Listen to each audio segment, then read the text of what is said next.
Honestly, we should just be investigating everybody in Congress as well as their family for various crimes. Look at George Santos and Matt Gaetz. They're well known for committing crimes. Now we get Hunter Biden, who's a family member of the president. You got Trump and his family. So let's just investigate all of Congress.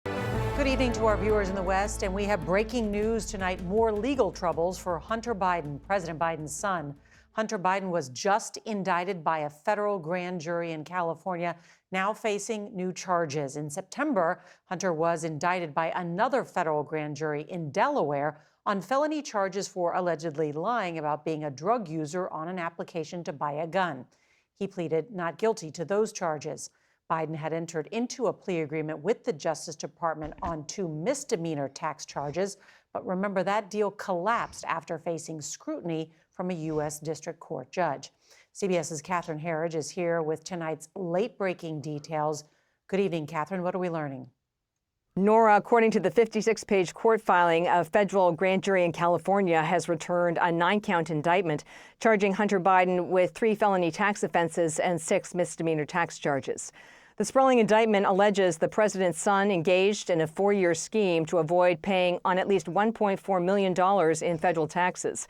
He is also accused of taking false business deductions to reduce his tax liability. The indictment This is something pretty much all rich people do. Let's also investigate rich people for tax evasion. I wouldn't be surprised if you find, like, pretty much all of them doing something to evade some kind of tax. says he spent millions on an extravagant lifestyle, including drugs, escorts, luxury hotels, and exotic cars, rather than paying the IRS. The case was brought in California because Hunter Biden lived there when the alleged crimes were committed. The president's son is already facing 3 felony gun charges in Delaware for allegedly lying about his drug use to purchase a weapon in 2018. That kind of charge just seems pretty dumb. Like, oh no, somebody was using drugs while buying a gun. Like, how many people use alcohol and buy guns? Like, how many cops drink booze and use a gun? In a statement, Hunter Biden's lawyer said, quote, based on the facts and the law, if Hunter's name was anything other than Biden, the charges in Delaware and now California would not have been brought. If convicted, he could face up to 17 years.